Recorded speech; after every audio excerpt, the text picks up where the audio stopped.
The Edge by Roland Smith, Part 2 of Chapter 2, The Itch. Write something in first person present tense, V. Looks like Vincent has an assignment for you. I already completed his assignment on Everest, I pointed out, and school doesn't start for more than a month. Note to Vincent, first person present tense is a ridiculous viewpoint. To start with, it's unbelievable. You're writing as if what is happening to you at that very moment is actually happening right then, but the reader knows that's not true. How can something be happening to you while you're writing about it in a journal? And don't tell me that the writer is merely transcribing what happened in real time. FPPT is a literary trick, but I've used some of it in this journal so you'll know that I can do it. And I can't believe you dropped off an assignment a month before school starts. What's the matter with you? It won't hurt you to keep your writing brain working until school begins, Mom said. You're a good writer. I wasn't a good writer yet. Writing is no different from piano, Mom continued. You have to practice to be good at it. Except when you're practicing piano, you're not writing the music, you're playing other people's scores. When you write, you need to have something to write about. I'm sure you'll figure something out, but Vincent's assignment is not why I pulled you from the zoo. You have some old friends waiting for you in my office. Who? Go see yourself. J.R., Will, and Jack. We'd been on Everest together. With them was another guy I didn't know. They were gathered in front of Mom's climbing wall. The wall is covered with beautiful photos of her in former climbing days, clinging and dangling at impossible inverted angles on sheer rock walls, along with my real father, Joshua Wood. She was called the Fly, I said as I walked into the room. They all turned around. She's incredible, J.R. said. It's great to see you, Peek. It was great to see them, too. We shook hands. This is Ethan Todd, Jack said, the newest member of our team. Ethan gave me an engaging grin. The name sounded familiar, but I couldn't remember where I'd heard it. Ethan is our new tech guy and climbing guru, Will explained. Of course, I said. You're Ethan Sarge Todd. You topped McKinley and rode a snowboard down to the bottom. Guilty. At the bottom, you were chased by a wolf. It was a young wolf, and he or she wasn't serious, just curious. Why do they call you Sarge? Long, boring story. I liked Ethan, and I was happy to see J.R., Will, and Jack. My bio dad had hired them to film me summiting Everest, which hadn't worked out the way my dad or the film crew had planned. What brings you into town? A couple things, J.R. answered. We finished the Everest documentary and signed a distribution deal with ESPN. It airs next month. Oh, I look forward to seeing it. It came out pretty well. You're in it, of course. I wasn't happy to hear that I was in it, but I wasn't surprised. Originally, the documentary was supposed to be about me, the youngest person to summit Everest, but that didn't happen. I stopped 10 feet from the top and videotaped my friend Sanjo becoming the youngest person to summit Everest. But that's another story. It's just as well it wasn't me. I'd watched some of the tape of J.R. interviewing me. Awkward is the kindest thing I could say about it.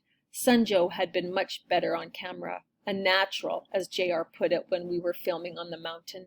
Remember Sanjo's interview with the avalanche hurling down behind them? Will asked. It wasn't really an avalanche. The rocks were tumbling, not hurling. Dynamite vid, Jack said. I wondered what they were doing at the store. It wasn't like ESPN was across the street.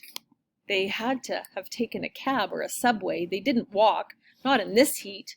I appreciate you dropping by, I said. It wasn't just to say hello, J.R. admitted. We have a proposition for you. An invitation, Ethan said. An opportunity, Jack added. What's up? We have another gig, J.R. said. Are you interested in a little climb? Is my dad involved? I didn't care if he was. I was just curious. J.R. shook his head. Have you heard of Peace Climb? Have you heard of the Peace Climb? Cause climbs. There were a dozen of them every weekend all over the world. Climb for cancer, climb for creatures, climb for love, climb for God, climb for whatever.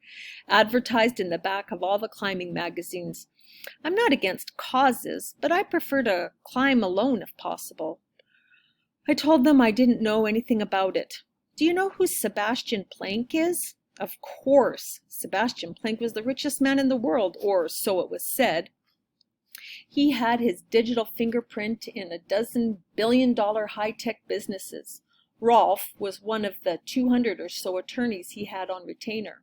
Our loft was probably paid for by Planck, even though, as far as I knew, Rolf had never met him. Planck is sponsoring the climb, J.R. said. Paying for the whole thing, Ethan added. First class, all the way, private jets, catered food, the best climbing gear money can buy. I'd always wondered about this worthy cause travel deal. My parents had a lot of friends who spent their free time and money traveling around the world to third world countries for a week or two at a time, planting food, digging ditches, and building houses. It seemed to me that the people they were trying to help might be better off with the cash their friends spent to travel there.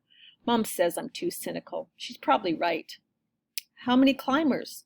200 plus, J.R. answered. All under 18. From every country on earth, Ethan said. Not quite every country, Jack started, counting off the excluded countries on his finger. North Korea, Somalia, Papua New Guinea. Okay, most countries.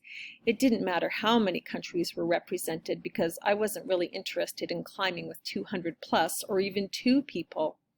I appreciate the invitation, but it doesn't sound like my kind of thing.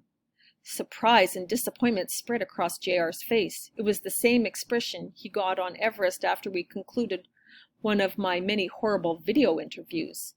Planck personally requested your participation. Why? J.R. shrugged. As I understand it, everyone else had to apply for the climb. You're the only climber he specifically requested. If they had to apply, I was surprised I hadn't heard about the climb.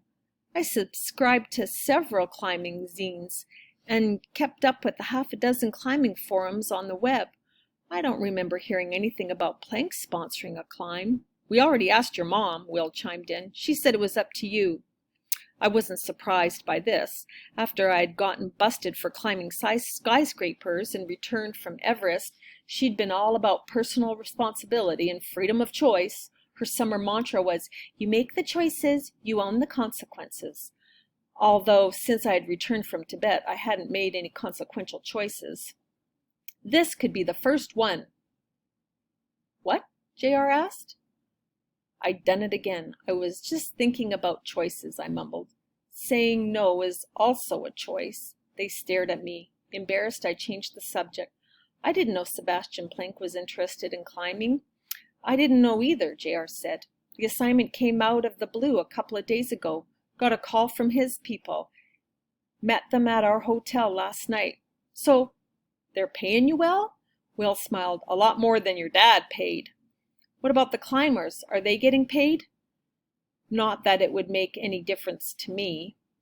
They're climbing for the glory, J.R. admitted. And the gear, Ethan said dreamily. I knew the look. Don't forget about the gear. Planck's people showed us the list. It's all top of the line, and the climbers get to keep it.